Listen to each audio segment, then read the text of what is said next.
काले ही मिले। दूसरी बार माँ ने कपड़े निकाले तो सारे कपड़े सफेद निकल रहे थे।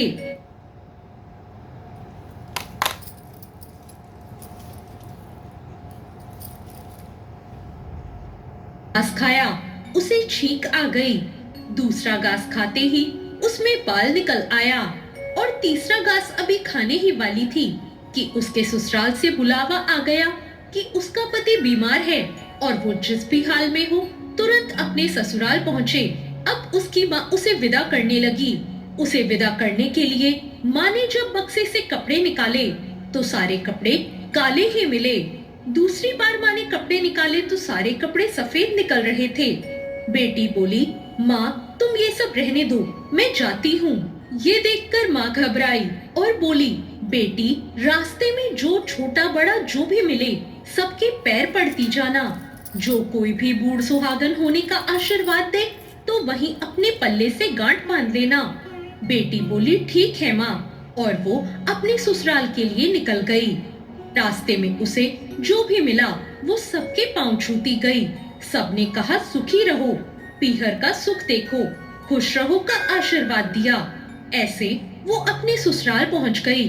ससुराल के दरवाजे पर छोटी ननद खेल रही थी। जब उसने उसके भी पांव छुए तो उसने आशीर्वाद दिया, सदा सौभाग्यवती रहो, पुत्रवती रहो और बूढ़ सुहागन हो।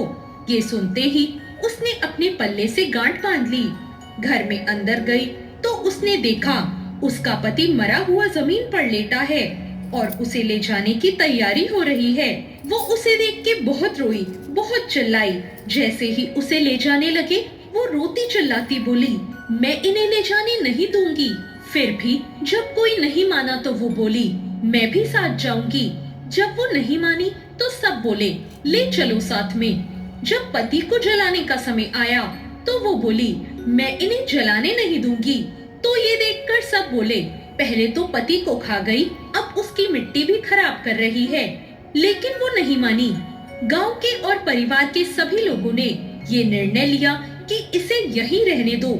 इसके लिए एक झोपड़ी बना दो और वो वहां अपने पति के साथ उसी झोपड़ी में रहने लगी। वो पति की साफ सफाई करती और उसके पास ही बैठी रहती। उसकी छोटी ननद दिन में 2 बार आकर उसे भोजन दे जाया करती। अब वो हर चौथ का व्रत करती, चांद को अर्घ देती, ज्योति देखती और जब चौथ माता आती तो माता कहती, करवो ले, भाइयों की प्यारी बहन करवो ले, घड़ी बुखारी करवो ले। तो वो चौथ माता से अपने पति के प्राण मांगती, पर चौथ माता उसे ये कहती कि जब हमसे बड़ी चौथ आएगी तो उनसे मांग लेना। ऐसे एक एक करके सभी चौथ आई और सभी यही कहकर चली गई कि हमसे बड़ी से मांग लेना। और इसके बाद अश्विन की चौथ आई। वो बोली, तुझसे कार्तिक की चौथ यानी करवा चौथ माता नाराज है, वो ही तेरा सुहाग लौटाएंगी। तो ऐसा कर, करवा चौथ माता के लिए सारे श्रृंगार की तैयारी कर ले और जब वो आए तो तू उनके पैर मत छोड़ना। इसके बाद जब करवा चौथ आने वाली हुई तो उस लड़की ने अपनी छोटी ननद से पूरे श्रृंगार और सुहाग का सारा सामान मंगवाया और करवे भी मंगवाए। उसकी सास ने सोचा, जो मांगती है दे आओ। साहूकार की बेटी ने करवा चौथ का व्रत रखा और चांद निकलने पर अर्घ दिया, चौथ माता की ज्योति करी और जब चौथ माता प्रकट हुई तो वो बोली, करवो ले, भाइयों की प्यारी बहन करवो ले, दिन में चांद उगाने वाली करवो ले, घड़ी बुखारी करवो ले। तब उसने उनके पैर पकड़ लिए और उसने कहा, माता मेरा सुहाग वापस करो। चौथ माता बोली, तू तो बड़ी भूखी है, 7 भाइयों की प्यारी बहन है, तुझे सुहाग से क्या काम। तब वो बोली, नहीं माता, मैं आपके पैर तब तक नहीं छोड़ूंगी जब तक आप मेरा सुहाग वापस नहीं करती। चौथ माता बोली, अच्छा ठीक है, ऐसा कर, चूड़ी दे, बिंदी दे। और एक एक करके उन्होंने उससे 16 श्रृंगार का पूरा सामान मांगा।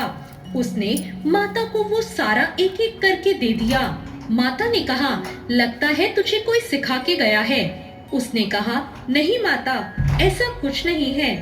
इसके बाद चौथ माता ने अपनी आंखों से काजल निकाला, नाखूनों से मेहंदी निकाली, मांग से सिंदूर निकाला और चुटकी उंगली का छींटा दिया, उसका पति जीवित हो गया और चौथ माता जाते जाते उसकी झोपड़ी पर लात मार गई, जिससे उसकी झोपड़ी एक महल में बदल गई।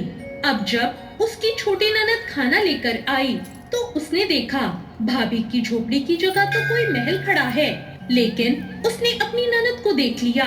ननद को देखते ही उसके पास आई और बोली, देखो भाई साहब, आपका भाई वापस आ गया है। घर जाओ और सासू जी से कहो गाजे बाजे के साथ हमें लेने आए।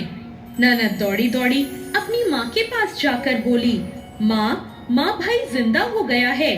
माँ बोली, उस भाभी के साथ तेरा दिमाग भी खराब हो गया है, मरने वाला कभी जिंदा होता है? ननद बोली, नहीं माँ, मैंने देखा है, भाई सच में जिंदा हो गया है। भाभी ने गाजे बाजे के साथ बुलाया है। सभी घर वाले गाजे बाजे के साथ अपने बेटे को लेने पहुँचे। बेटे को जिंदा देखकर सास बहू के पैर छूने लगी और बहू सास के पैर छूने लगी। बहू बोली, देखो माँ, आपका बेटा वापस आ गया। सास बोली, मैंने तो साल भर पहले ही इसे भेज दिया था, वो तो तू ही थी जो इसे वापस लेकर आई है। हे चौथ माता, जैसे साहूकार की बेटी के साथ पहले किया वैसे किसी के साथ मत करना, और जैसे बाद में उसे सुहाग दिया वैसे सबको देना। आप सभी पर चौथ माता की कृपा इसी तरह बनी रहे। जय चौथ माता। तो ये थी करवा चौथ की कथा। आपको ये कथा कैसी लगी कमेंट करके जरूर बताएं। साथ ही मेरे चैनल भक्ति ज्ञान को सब्सक्राइब करना ना भूलें।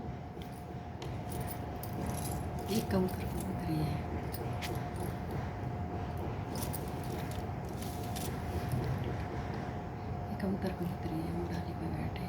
कबूतर राम का नाम न ले, कबूतरी राम का नाम लेती थी। तो कबूतर चिढ़ता था, कबूतर बोला कि ज़्यादा राम नाम न ले।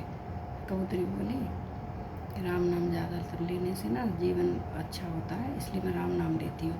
उसने राम नाम लेने लगी और वो बैठा कबूतर उस डाली पे सूखा पड़ गया और डाली सूखती जा रही थी। उसने कही, मेरी बात मान लो और राम राम कहने लगो। कबूतर बोला, देखता हूँ, मैं तेरी डाली पे आता हूँ, फिर भी नहीं कहूँगा। तो उसने कही, जितने पे कबूतर बैठा उतने पे डाली सूखी, बाकी राम राम के नाम से हरी डाली। आराम से कबूतरी बैठी रही। कबूतर फिर वो गिरने के कगार पे आ गया।